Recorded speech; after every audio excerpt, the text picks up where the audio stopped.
Assalamualaikum warahmatullahi wabarakatuh. Kali ini kita akan belajar tentang sampling atau pencuplikan. Sampling sendiri adalah pencuplikan sinyal dari sinyal continuous time menjadi sinyal discrete time. Tentu nanti ada penjelasan juga bagaimana mengubah menjadi discrete time dari discrete time ke continuous time. Sampling ini sangat penting untuk dipelajari khususnya pada kuliah sinyal sistem karena setelah kita mempelajari tentang waktu kontinu dan juga waktu discrete, maka yang perlu dipelajari salah satunya adalah bagaimana kita mengubah sinyal kontinu ke sinyal discrete. Karena di kenyataan di dunia fisik ya, yang ada itu adalah sinyal kontinu. Tetapi yang bisa kita hitung, yang bisa kita komputasi, terutama di dalam komputer kita atau dalam laptop kita, itu adalah sinyal discrete. Karena pada dasarnya komputer itu adalah perhitungan matematika, maka mau tidak mau perhitungannya akan lebih mudah bagi sebuah peralatan elektronik untuk menghitung, mengkalkulasi, dan lain sebagainya dengan menggunakan sinyal discrete. Tetapi di kenyataan tentu sinyal yang muncul adalah sinyal kontinu. Oke.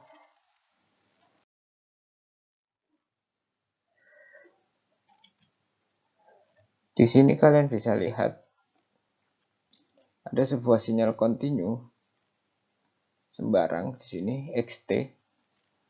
Kemudian dia diberikan sebuah fungsi yaitu fungsi impuls ya. Dengan TS di sini ada TS. TS adalah waktu sampling.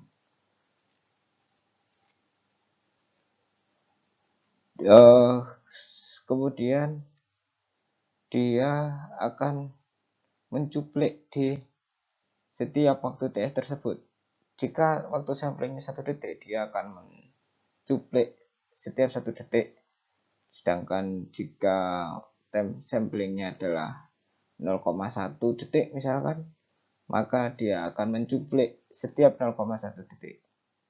Maka semakin cepat pencuplikan, maka akan semakin mendekati sinyal kontinu. Semakin jarang dicuplik, maka semakin berbeda dengan sinyal kontinu aslinya. Sehingga persamaan XST atau sinyal yang sudah disampling itu adalah sigma dari N min tak hingga sampai tak hingga XNTS dikali dengan impuls T min NTS, di mana frekuensi samplingnya itu adalah 2pi per TS.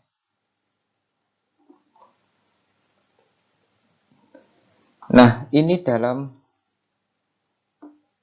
adalah dalam fungsi kontinu. Sementara pada fungsi frekuensi di sini ada XJW misalkan. Ada sebuah sinyal dengan frekuensi J omega ya. Kemudian dia diduplik pada omega S tertentu ya. Maka fungsinya adalah kalau tadi tanpa 2pi per TS, ini ada 2pi per TS ya. 2pi per TS, ada 2pi per TS sigma impuls atau delta omega min K omega S. Sehingga didapatkan seperti ini.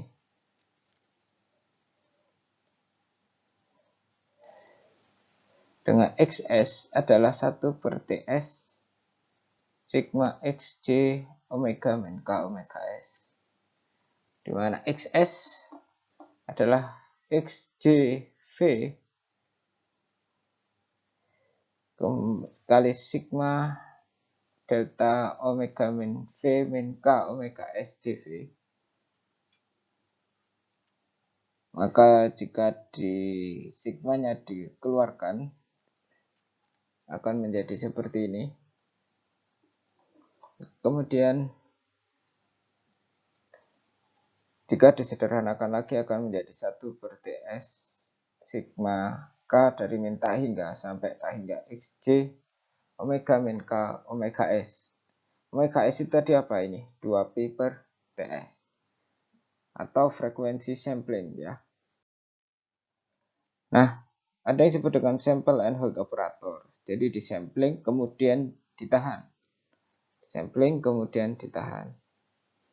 Nah, sirkuitnya atau rangkaiannya kurang lebih seperti ini. Jadi diberi kapasitor. Sehingga ketika dia sudah sampling kemudian dia disimpan. Karena kapasitor ini kan memiliki karakter dia menyimpan ya. Ketika dia dilepas, maka akan ada aliran dari kapasitor ke VT. Tapi ketika dia di-on-kan, maka akan ada aliran dari V-in ke C. Kemudian tersimpan di sini. Di C setelah dilepas, setelah ini dilepas, maka alirannya akan dari C ke VT. Sehingga itu akan menyebabkan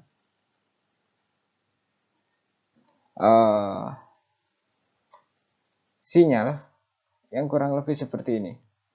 Jika ada sinyal continuous seperti ini, ketika dia disampling di TS ya, maka dia ketika dilepas akan tertahan lurus. Kemudian saya sampling lagi, dia kebaca di sini, ditahan. Setelah disampling lagi ternyata dia di sini. Kemudian ketika tidak disampling dia akan tertahan lurus. Ya, dia disampling lagi dan seterusnya. Nah, fungsinya kurang lebih seperti ini. Ini sama seperti tadi ya. VT fungsi samplingnya adalah menggunakan impuls T min N TS ya. Kemudian baru dikali ZOH. Jadi setelah disampling kemudian ini di hold. Nah, cara perhitungannya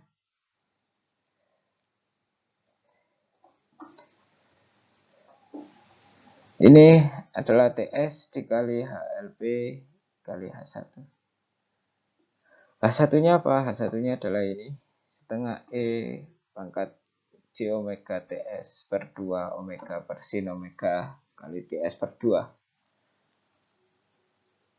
Sehingga setelah disampling ini kemudian ada yang disebut dengan filter rekonstruksi. Jadi setelah dia tersampling di sini, ketika ingin dikembalikan menjadi XT, ada yang disebut dengan filter rekonstruksi.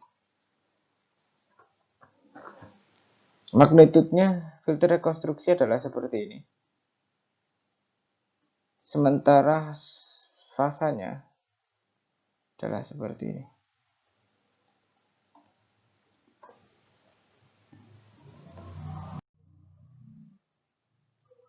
Nah, rekonstruksi sinyal itu bisa kita menggunakan fungsi sin C. Fungsi sin C itu kalau dulu kita pernah belajar. Itu dia bentuknya seperti ini, kecil, kemudian tinggi. Fungsi sin C itu yang seperti ini gambarnya. Nah, ini ya.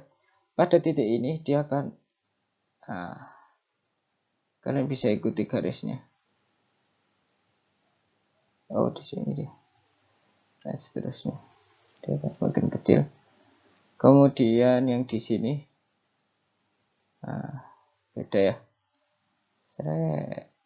Kemudian yang di sini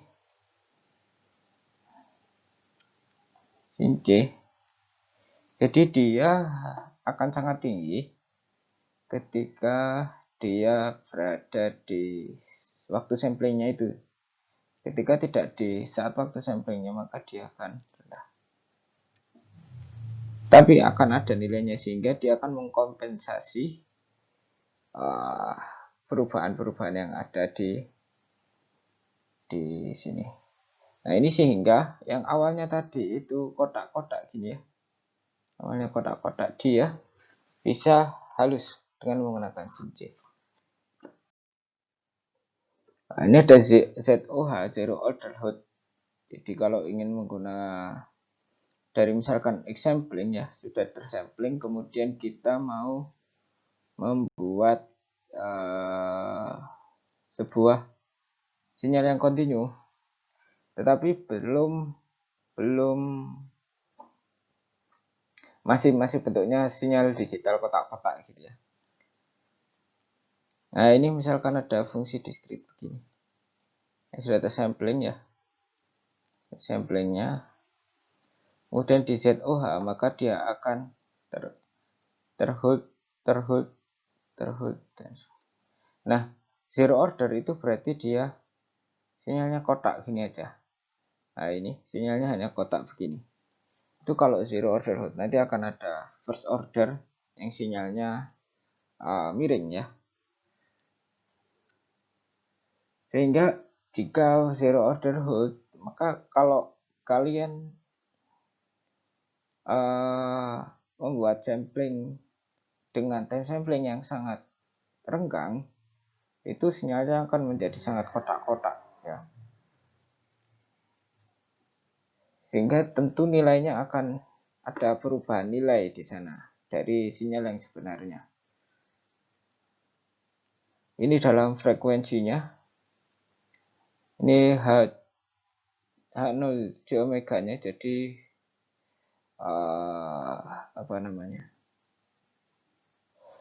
Magnitud dari fungsi ini ZOH-nya. Ini kotak segitiga begini. Hasilnya dalam magnitudnya bentuknya seperti ini.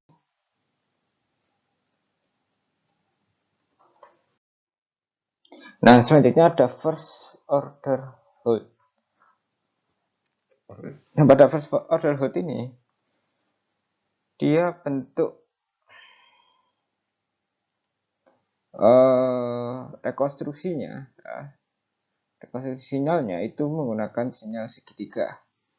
Sehingga yang terjadi di sini kalian bisa lihat dia miring. Kalau tadi di zero, kalian akan melihat seperti ini. Nah, pada first order hold yang terjadi adalah sinyalnya ketika di hold ya, ketika di hold dia miring segitiga, mengikuti sinyal segitiga, sehingga bentuknya akan lebih menyerupai sinyal aslinya. Sinyal aslinya kan ini ya, awalnya sinyal aslinya yang titik-titik ini, kemudian sudah disampling, akhirnya seperti ini, kemudian direkonstruksi kembali ceritanya menjadi sinyal yang kontinu.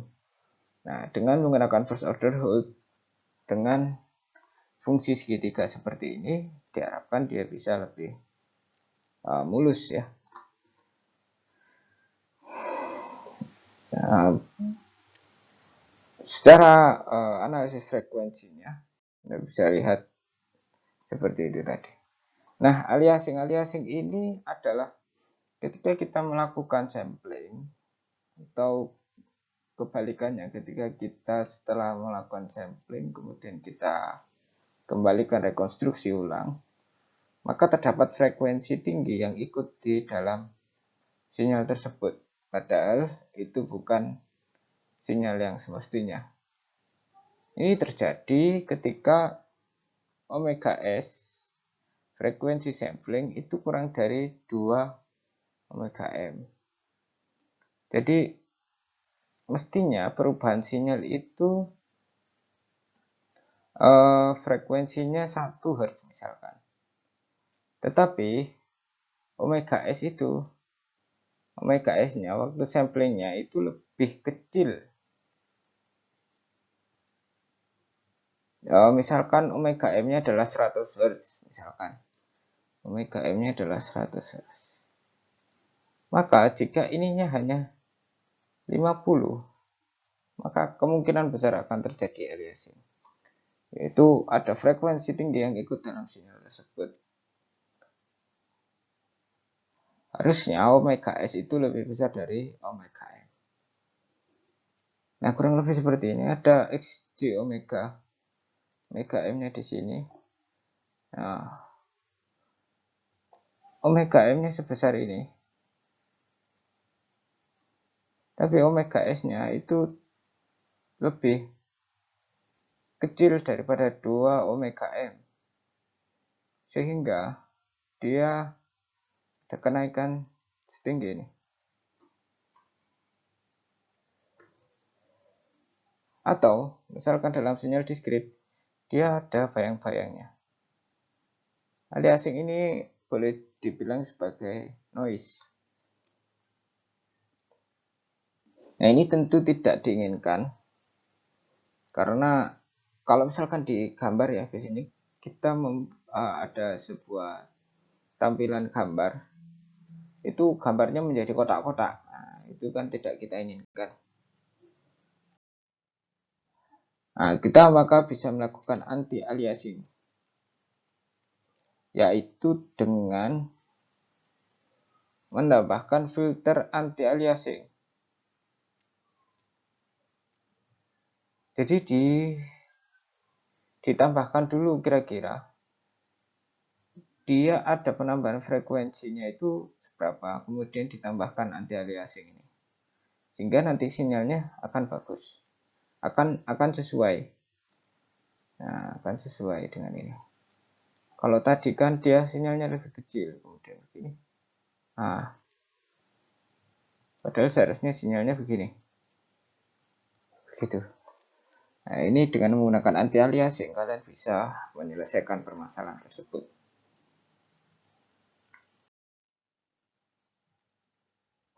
Nah, selanjutnya ada operator discrete time ke continuous time atau analog ke digital converter. Biasanya kalian bisa tahu di mata kuliah yang lain, mungkin analog dan digital converter.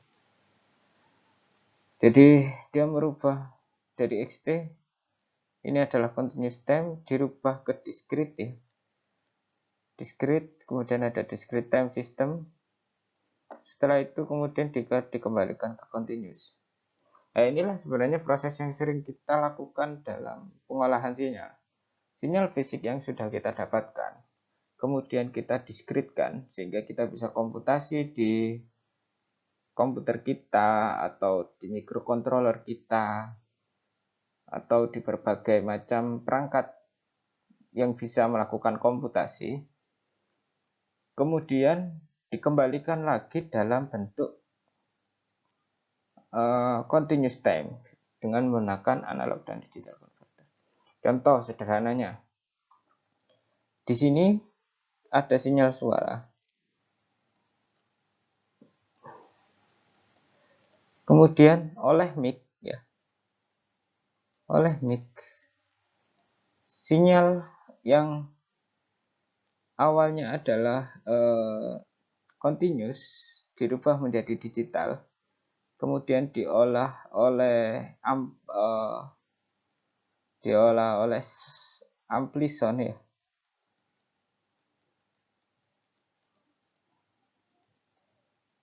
diolah oleh amplison, diperbesar misalkan magnitudenya dan lain sebagainya, kemudian oleh speaker dia dikembalikan menjadi sinyal continuous.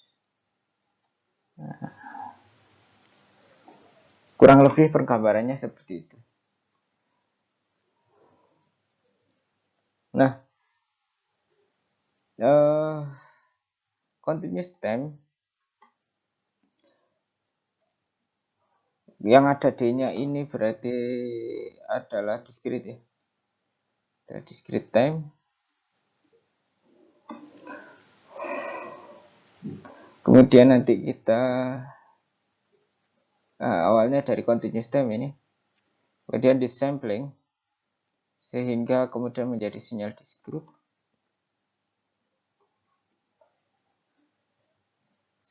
Setelah disampling ya, keluar samplingnya, kemudian dia menjadi sinyal diskrit.